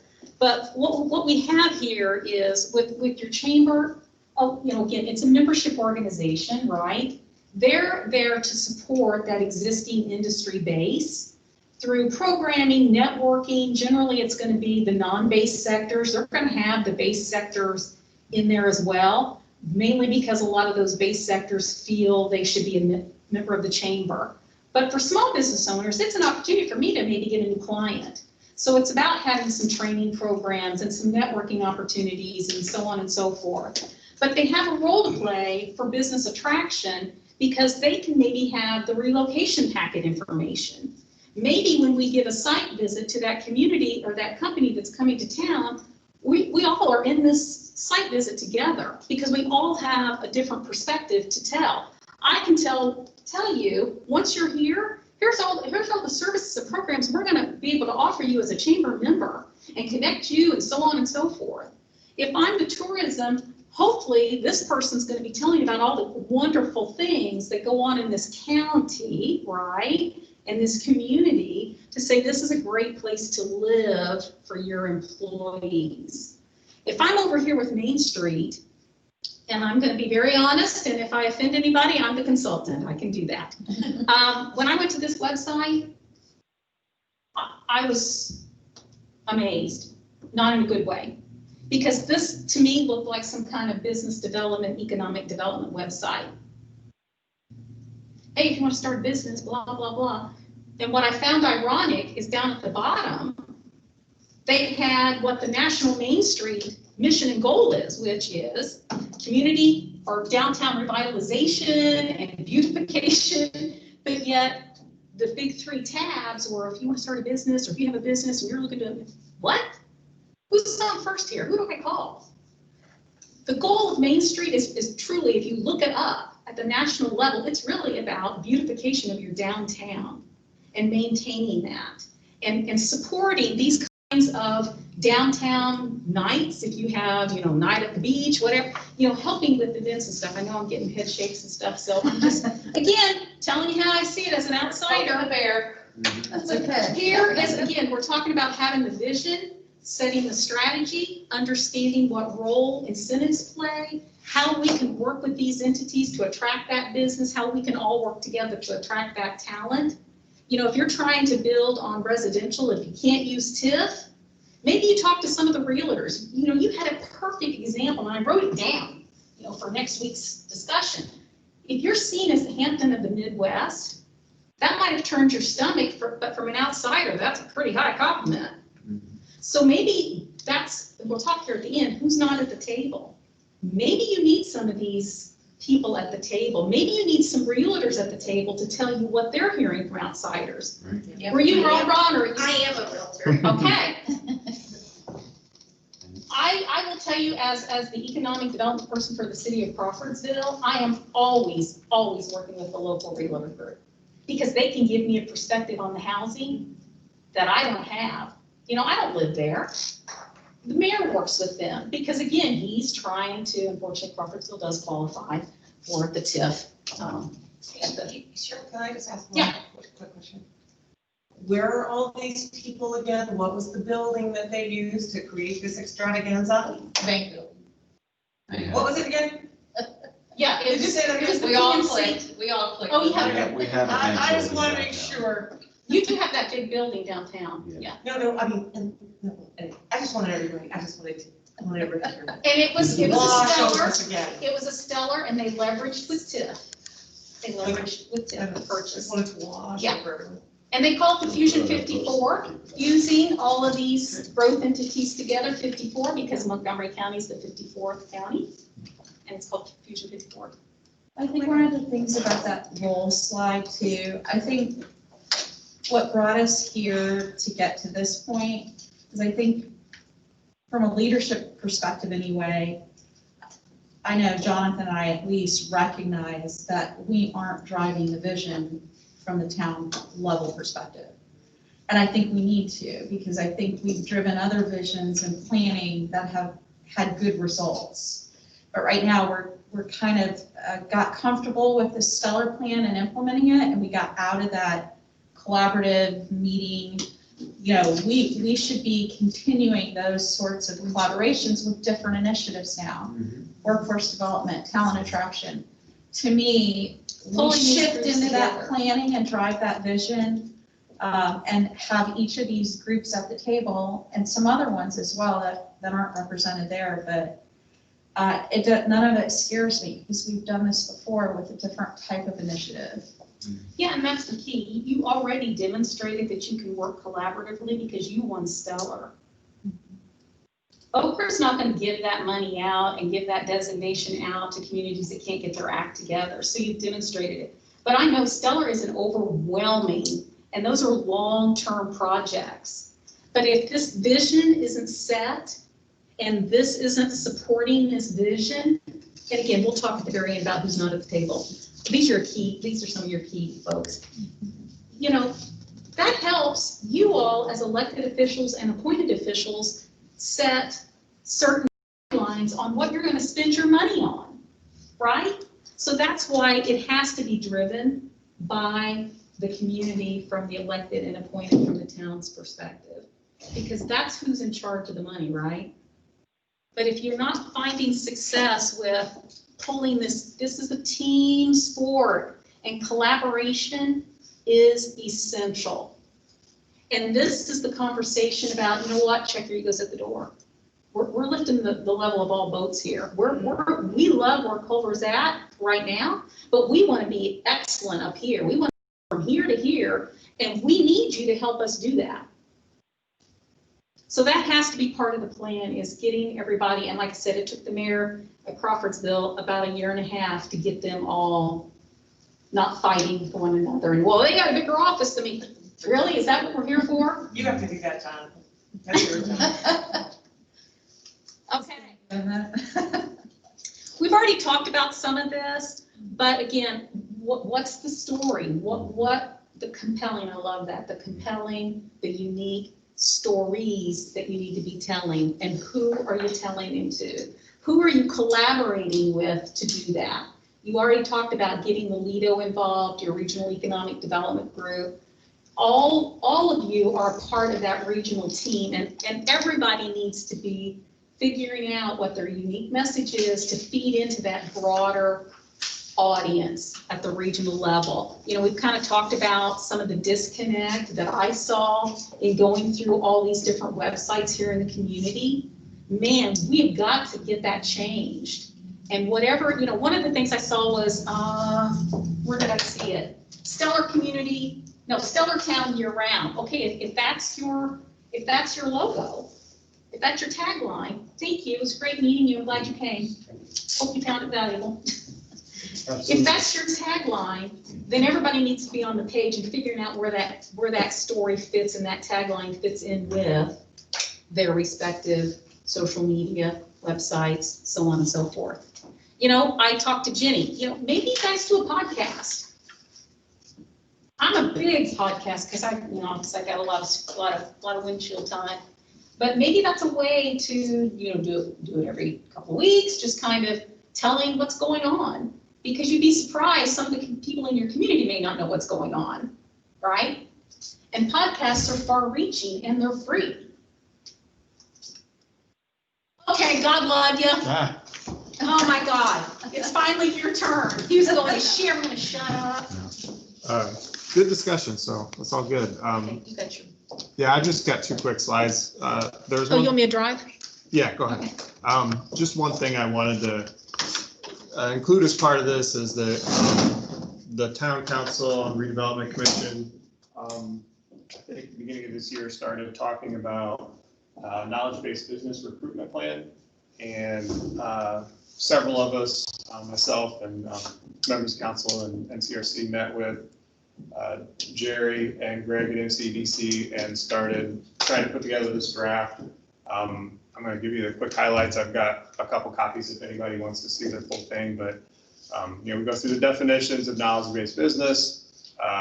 You know, there's, I think, a list of 25 different items from engineering firms, architectural firms, could be computer programming, graphic design, things related to any kind of professional work where, you know, they're not creating an actual item, they're creating some kind of report or some sort of knowledge that they're providing to a request from a customer. So one of the things mentioned in the report is the importance of site control and being ready. As Cheryl mentioned, we are a broadband ready community. We've been to know what they're doing, what kind of services they offer, what kind of speeds they have. And we identify in the plan, I think, 3 sites. The plan's looking at, you know, recruiting a business of maybe 1 to 25 people. There would be high wage jobs. And so they don't need a lot of space. I think we looked at, there's a building downtown on Main Street, 107 and 109, former Diva building and the one next to it, that are both available right now. Gosh, I don't know if I wrote down the other 2. I did not. There's a couple other spots anyway, so that's listed in the report, and the reason why I bring that up is in the report, it really identifies if you do, the town or redevelopment commission would take the interest to purchase one of those sites, get site control, show that it's ready to one of these groups, one of these firms. That's a really important part of the process. It'd be a big step for us. It's something we haven't really done before. And so I wanted to call everyone's attention to that and make sure, and really we want some feedback on these kind of things. Is this something that we think makes sense for the community or not? If you want to go ahead and hit the next slide, please.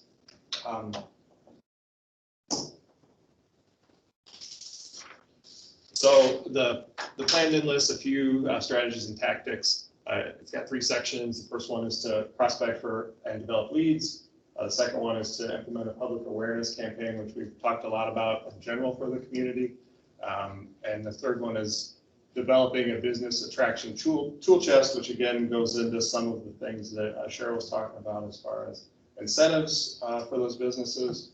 And doing some of their homework for them is how I look at it, is that you're kind of putting together timelines, renderings, costs that they might have to get started so that when they come and look at the site, it's owned by the town or redevelopment commission. They know who owns it. They know how long it would take for them to be up and running, and what kind of services they've had there as far as internet speeds and things like that. So again, this is a draft plan that we've been working on. Hope to finish up this year as part of the agreement. We thought it was a benefit that NCDC could provide the town. We have a contract with them for their services every year and we wanted to include this. It was something we haven't really done before. And kind of going back to number 1, there are a lot of opportunities that were identified in the plan as far as opportunities to develop partnerships with regional business competitions and forums. NCDC had already been involved with a few of these in a contract with the city of Plymouth. I think the ones at South Bend or at Notre Dame, I believe it's Idea Week is the one they've sponsored an award for in the past. So we talked about collaborating more on that and being more involved with that, just from Culver's sake, not just Marshall County. I guess that's the real quick overview of what we'd like to include in that plan. Yeah, if you have questions, go ahead. I'm just having 2 reactions to it. The first one, don't get offended by what I'm going to say. I'm just very blunt. But why did you choose knowledge-based business as the? Oh, so let me tell you why I'm asking the question, because that's almost like a setup. To me, that's a really old term, like 30 years old. It's kind of more like an academic term and not really a business term. It's a very squishy, big, non-defined area. I mean, like, we have a pretzel manufacturer in Plymouth that they had some proprietary manufacturing, process. They'd be a knowledge-based business. You see what I'm saying? It's the application is so broad. If I were talking to like an economic development person from like another county and saying I'm that economic development person, like, what are you guys doing? And they're like, we're recruiting knowledge-based businesses. And my reaction, I wouldn't say it, but I'd be like, oh, that was ridiculous.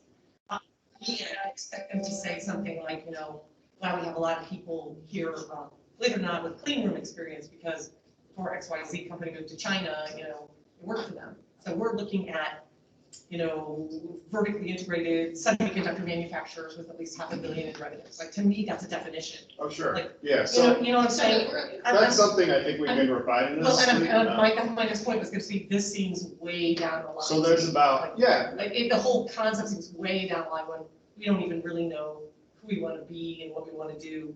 This concept seems very kind of squishy out of the gate, but it seems like the cart before the horse a little bit. So what would you call besides knowledge-based? I don't know. I'm just saying. Yeah, so to me, we'd have to decide. Because I think it's very You important. gotta jump in there, man. Yeah, no, on the draft plan, there's a list of like 12 specific industries. But I would probably narrow it down. I think that's fair. In my mind, when I looked at the list, the ones that stood out is we already have an engineering firm down there. I know from experience, another community like us, about a similar size, Syracuse, they did something similar and were able to attract an architectural firm. Those both stood out to me right away as really good options. And I don't see anything relating to our workforce. That's the other thing, you know, like when I see something say, well, we're gonna attract these businesses. Yeah. Okay, do we have anybody who can work for those businesses? Because they're not going to come here if we don't have. that Yeah, I mean, so workforce. that's one of the why it's part reasons before the course. why we would focus on a really small Yeah. one to begin with, is that we would look for one that we think is small and has growth potential, so we're not expecting them to relocate 25 people, but maybe 4, you know, to 5. Yeah, sure. Paul. 2 things. Can you pause this with NCEDC? This is the commitment they made, and they, because of what we pay them as a town and CRC. Can you pause this development because, 1, they're getting a new director. Yeah. With, I suspect, a very different skill set. The previous director had a skill set that wasn't oriented in this direction. So that a new director would have resources that could make this plan fundamentally different. 2, to use the words cart before the horse, if we're doing what we're doing now, I would rather see us define where we want to go and then go back to NCDC with saying, here's our end goal statements, here's what we're looking to do. Yeah, I think that's really a redevelopment commission question, Paul. I think that's fair feedback, but the contract's with CRC, and if that's what the group wants to do, that would be. Yeah. Because quite frankly, we paid the money for them. If it's a question of extending the timeline out for deliverable, that's a different story. But I just feel 2 things. One is, I hate to go with the plan that we started when we are working on the idea of where we're going to go as an organization and a town. And the second is, with the new skill set, the new organization coming in at NCEDC, they will help us with this. I think that's, I know I sent way too much feedback when you're developing this, but saying where do they fit in to help us with this? That new skill set coming in, that sets a different tone. We hope it's a new skill set. We don't know that Well, that's the case. It's the definition of insanity if you do the same thing and expect a different result. I'm going to wrap up with, that's all I've got, Cheryl. And I'll just say, I think the last thing I'm going to have is I'll send everyone that's here today, Cheryl's got a couple more questions, sorry, I'll clear this off. I'll send a survey after this that has a couple questions related to this, but some of the broader stuff too. So do look for your email, and Jenny, Cheryl, and I are going to meet on Monday. So I'll ask that if you would please fill those out by, I think, noon on Monday so we can review them. I gotta get it, sorry. Thank you, Keith. Good to see you. See you next time later. I did, and I had to. All right. I'm sorry, Jenny. Oh, that's okay. I was just gonna say, the result that you're talking about with MCEDC, there are many people on that board who thought they were getting a good result. Just FYI. Yeah, no, we did know that. As a town, we not. Yeah, yeah, absolutely. Agree. And I'm talking more about the result around Yeah. What we're trying to do here in some sort of Yeah, higher I'm just technology. saying, don't expect a new skill set to possibly walk in the door there. We don't know that. Well, that's skill okay. set includes personality. We got this going Skill on. set includes Yeah, like personality. we're 1 of 10 on that hiring. Skill set includes personality. So, okay. Okay, I know we've gone long, and I really apologize, but you guys have just had some fantastic discussion, and I just don't like shutting that kind of stuff down. So our last thing here, where to go from here? You know, we kind of had this basic overview. Hopefully it's challenged you to be thinking a little bit bigger about your thoughts for this community. So there's 3 questions. Pick one. That's what you have your Post-it note for. Then we're going to ask you for a couple of volunteers, and then we'll put them over on the notepad over there. So don't answer all 3, just one. No, just pick one, unless you want to answer all. Okay. So my wish for Culver is, what do you want Culver to be known for? What's your headline for Culver 5 years from today? So pick one of those. They're all relative.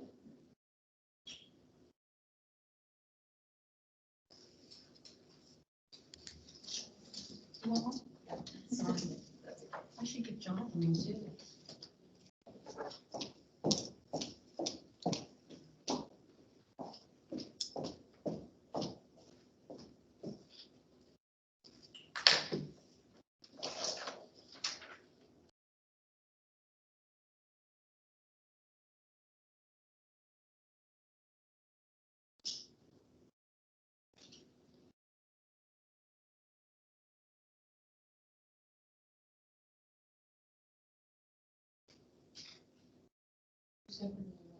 Just pick one. I'm seeing 3 lefties in here. Wow. I didn't see what you did, Karen. I'm a righty. My husband. Get out. Lefties only. I'm married a lefty. I usually- I just strategically think when we sit down at tables. I do too, unless I wanted to eat my spoon twice.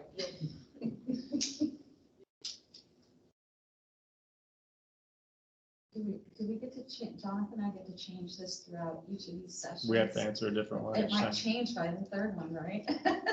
Well, let's hope we don't go as long. But this was great. It was a really good discussion. Yeah.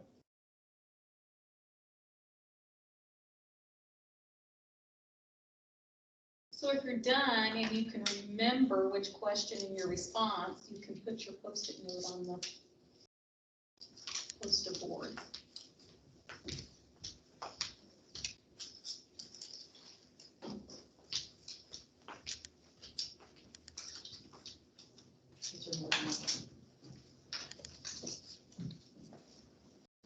Should I put the number 1, 2, or 3 on?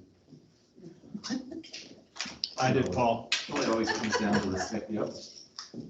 The Mine same thing, too. you're asking the same question. no matter what It it is, is. just Yeah, a it's the different same way, question, because 3 people different ways. process differently, but that's why I said they're all relative. Mhm.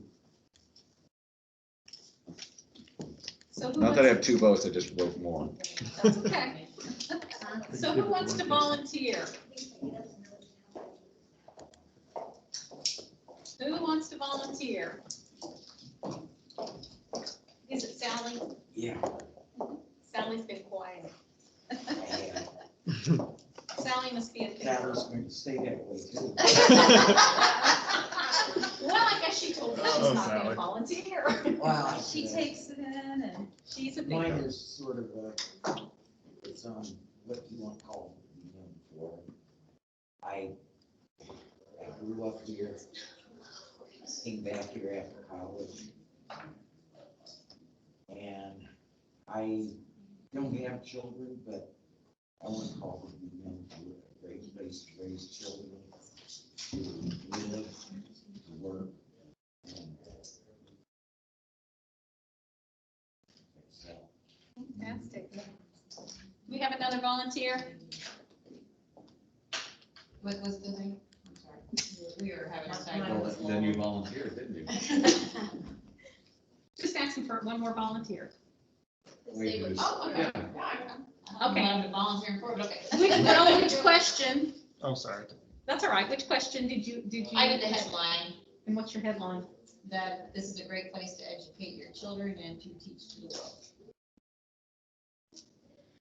Well, one of the reasons I want to do this, on the last slide, and we will let you scoot out here, is figuring out what the next steps are, because, I'm coming back next Friday to kind of organize some of this information and help Jenny and Jonathan and some of the others to help understand the feedback and what a next step action plan might look like going forward. Is it that you want to do a community visioning or a strategic plan, or you want to launch a countywide workforce talent coalition? You want to start looking at youth entrepreneurship, any and all of that. How are you telling your story better? How are we going to get these partners at the table and working effectively together as a team? So any and all of that can fall into a broader master plan. But what's your role going forward in all of this? Are you willing to volunteer if Jenny wants to launch a community-wide coalition to address a visioning process? Who's not at the table? I've heard some people. I've heard some entities today that aren't at the table. Why? How are we going to get them engaged? How are we going to get them to the table so that we can walk away with an action plan and some next steps for you all then to figure out going forward and what that roadmap might look like? In some ways, Cheryl, we might be at a better place to engage some of the missing people than we've ever been before. That's Some of those missing fantastic. people were people who have vacations homes here, and they're now here full-time.